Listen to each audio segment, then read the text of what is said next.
ketika mandi, ternyata tiba-tiba lampu mati. Dan pintu seperti ada yang ngebuka dari luar.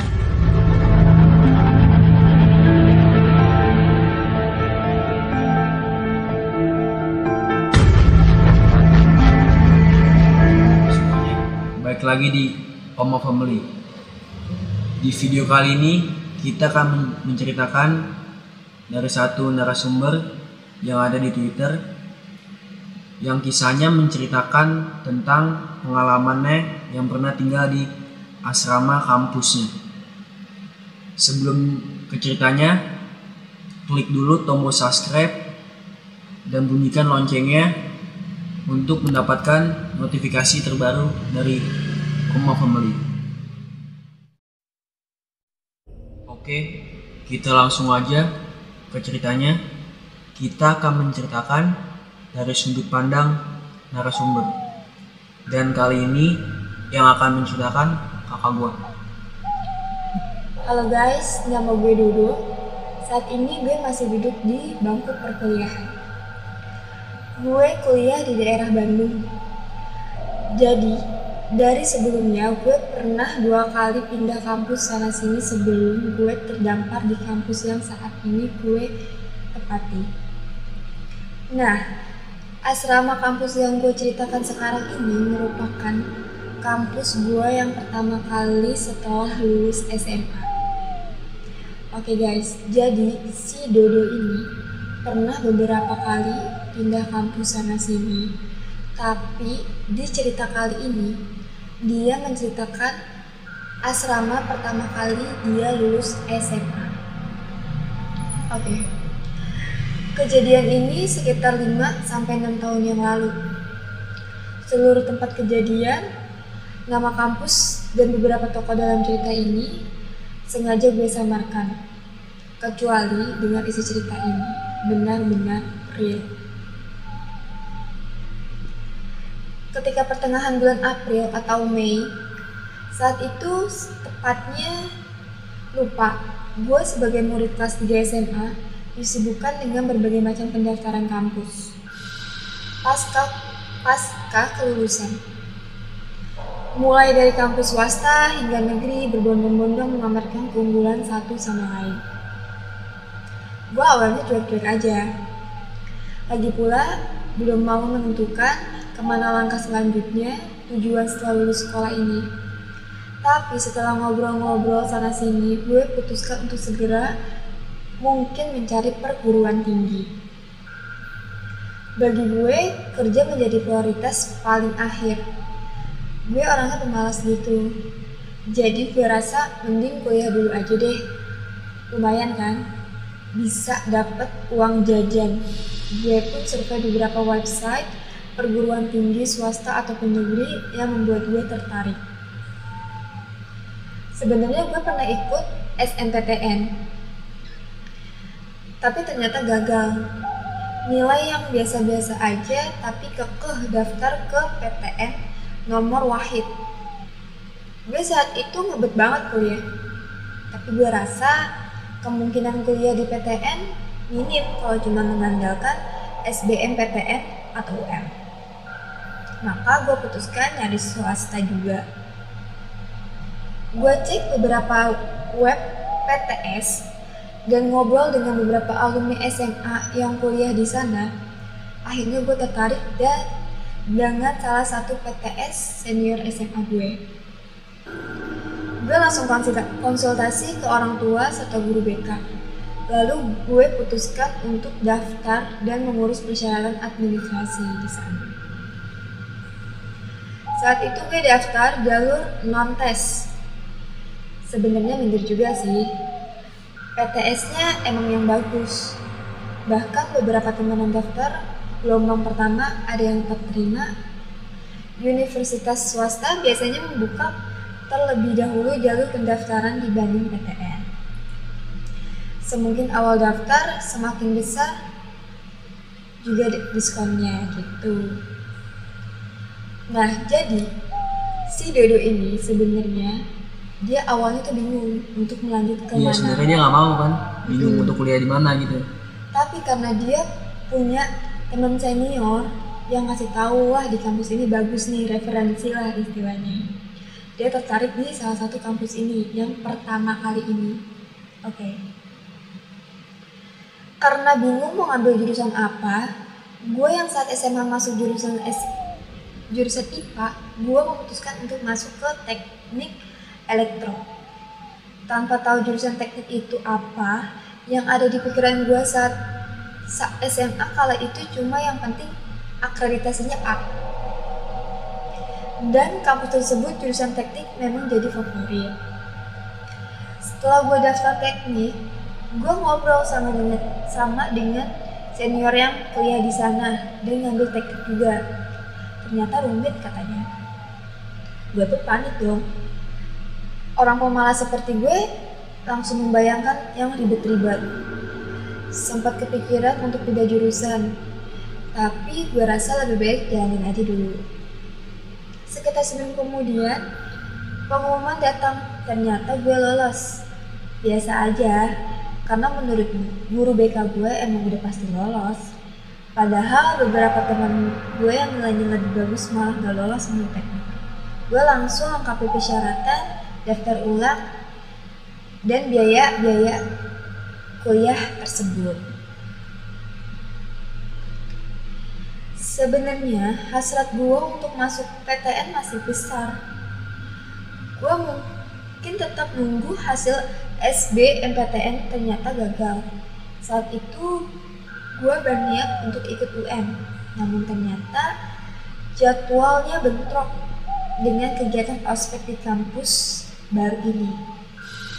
Akhirnya gue merelakan impian masuk PTN, males juga, yang penting kuliah. Nah, ternyata kampus baru yang gue mau masukin jurusan ini mewajibkan mahasiswa barunya untuk asrama 1 tahun guys. Kalau angkatan gue dulu sebenarnya gak wajib-wajib amat, asal bayar untuk biaya asrama. Cerita pengalaman alumni yang udah duluan kuliah di sana, gak ada aturan yang terikat, paling jam malam aja. Mendengar cerita tersebut, gue putuskan untuk asrama. Sesampainya gue di asrama, gue datang langsung check-in ke kamar, diantar, dan ternyata teman kamar gue udah datang duluan. Sebut aja namanya Adit. Kami pun berkenalan, ternyata satu jurusan tapi beda kelas. Sedangkan teman-teman gue yang lainnya datang keesokan harinya. Saat itu jatah berdasarkan jurusan, gue beres-beres baju serta barang bawaan dari rumah. Ternyata di dalam kamar tersebut terdapat 1 kamar mandi, 2 meja belajar yang panjang, 1 jendela ke arah luar, 4 lemari baju, dan 4 tempat tidur bersetingkat. Kalau digambarkan kurang lebih seperti ini. Denah kamar kurang lebih seperti ini juga. Jendela menghadap ke arah utara. Kalau dilihat dari luar, gue bisa lihat kamar dari gedung asrama yang lain. Posisi jendela kamar tersebut pun menghadap ke arah kamar gue. Oke, gue bakal kasih unjuk gimana denahnya seperti ini. Singkat cerita, setelah gue beres-beres, gue langsung kembali menuju ke mobil orang tua gue. Gue berpamitan, tapi rasanya gue bakalan pisah lebih lama dari orang tua. Mungkin itu akan berbeda sebelumnya setelah gue pindah. Setelah gue berpamitan sama orang tua gue memutuskan untuk balik ke kamar. Ketika gue sampai di kamar, gue ngeliat Adit lagi duduk di depan meja belajar. Gue pun menyapa, tak ada balasan dari dia. Pikir gue, oh mungkin lagi sibuk. Gue memutuskan untuk memilih kasur di bawah dan dekat pintu, sedangkan Adit di bawah tapi di dekat kamar mandi. Posisi kasur gue bisa ngeliat dengan jelas apa yang ada di luar jendela. Karena gabut, gue baca novel di bawah dari rumah. Tak terasa ternyata gue ketiduran. Ketika cek jam, gue hampir mau maghrib.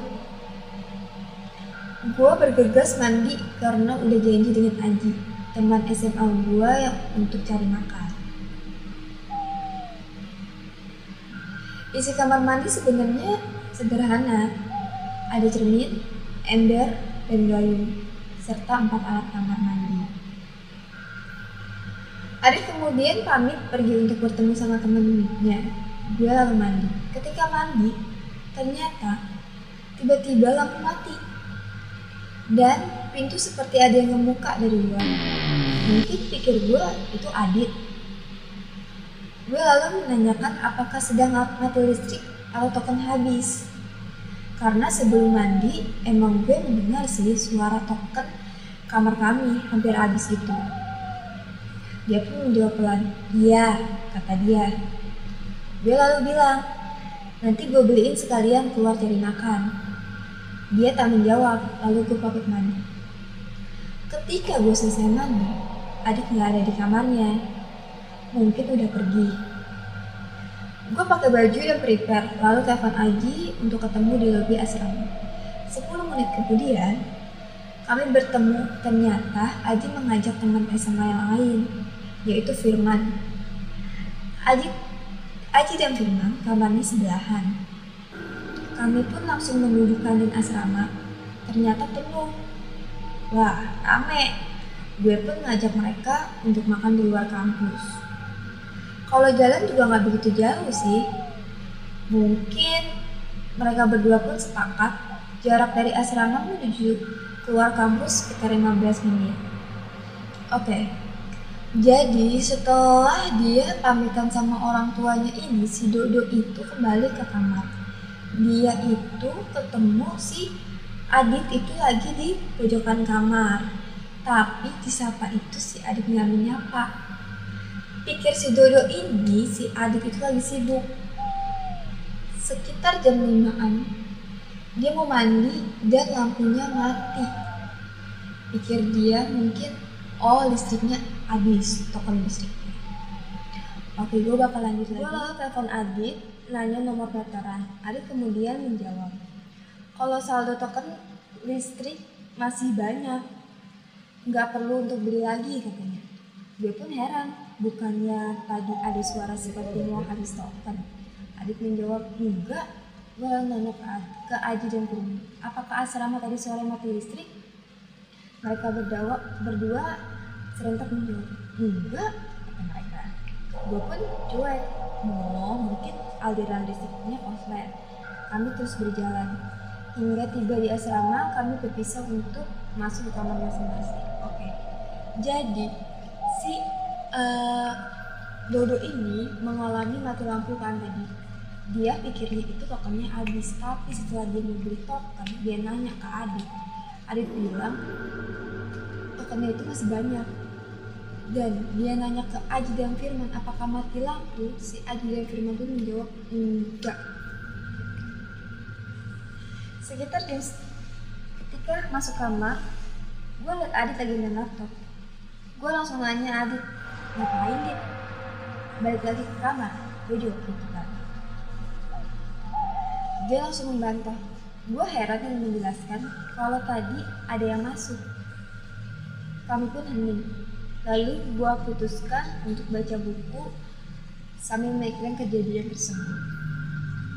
Sekitar jam 11 malam, Adit berhenti main laptopnya dan rebahan di atas kasurnya. Kami sempat ngobrol sih tentang kehidupan kuliah nanti. Ternyata Adit orangnya sedikit bawel ya, tapi cenderung cuek serta pemalu. Dia harus dipancing dulu. Tak selang berapa lama, Adit meminta untuk mematikan lampu. Mau tidur katanya. Kasur gue memang dekat dengan saklar. Gue pun mematikan lampu, namun gak langsung tidur. Gue sebenarnya kurang bisa kalau tidur dengan keadaan mati lampu. Apalagi sendiri, bawaannya emang penakut, tapi sok berani aja gitu. Karena penasaran, gue lalu menyalakan lagi lampu. Tapi ternyata terbangun dan sedikit protes karena gak enak. Gue lalu kembali mematikan lampu tersebut. Singkat cerita, jam 1 malam gua pun masih belum bisa tidur nih. Terdengar masih banyak suara langkah kaki yang warawiri di lorong. Ngusir rasa bosan, gue play lagu-lagu relaksasi yang katanya gampang buat tidur. Gue terus dengerin dengan seksama hingga akhirnya ada sedikit yang aneh. Suara lagu yang gue setel tersebut ada terdengar rintihan perempuan. Yang bikin aneh, tiap gue pause lagu tersebut, rintihan tersebut berhenti, tapi meninggalkan delay. Jadi, suara lagu dengan suara rintihan gak sama berhentinya. Gue coba tetap tenang. Setelah delay tersebut, nggak lama gue dengar suara seret-seret kursi dari atas kamar gue. Awalnya sih gue kira mungkin kamar di atas pada begadang. Tapi lama-kelamaan suara seret-seret tersebut terdengar semakin cepat. Hingga terdengar suara kursi jatuh. Wow. Gue masih terus berpikir jernih. Gak ada kerjaan banget ya anak-anak atas, pikir gue. Suara aneh-aneh tersebut kemudian hilang, menyisakan sunyi yang benar-benar sunyi dan hilang. Berarti lorong sudah sepi. Gue memutuskan untuk chat senior. Kali aja masih bangun, lumayan buat teman ngobrol. Gak lama dari gue chat, senior gue pun langsung balas. Kenapa? Ngerasa gak aneh ya lo? Waduh, tahu dari mana? Gue pun jawab kenapa dia bilang gitu. Dia cerita kalau ternyata malam pertama ngerasa diganggu. Anehnya, apa yang diceritain sama persis sama apa yang udah gue alami saat ini. Gue semakin penasaran. Gue nanya ke dia, dulu asrama di gedung dan kamar beberapa, dan ternyata asrama dan kamar yang gue tempatin sekarang dulunya adalah kamar senior gue. Wow. Dia lalu pamit untuk tidur. Gue makin gelisah nih. Akhirnya gue pun bisa tidur. Ternyata ketiduran saking gelisahnya, jam 5 gue bangun. Adit udah duduk di atas kasurnya. Gue ke kamar mandi dulu lalu lanjut tidur lagi karena masih ngantuk. Gue cuma bilang untuk minta dibangunin kalau udah jam 7 pagi. Oke. Jadi si Dodo ini mendengar seretan dan berisik di lorong. Sampai ada yang gubrak jatuhin bangku gitu di atas kamarnya dia. Dan pas dia cek seniornya ini, ternyata dulu seniornya ini pernah ngalamin hal yang sama. Dan sama persis kamar yang ditempatin dia.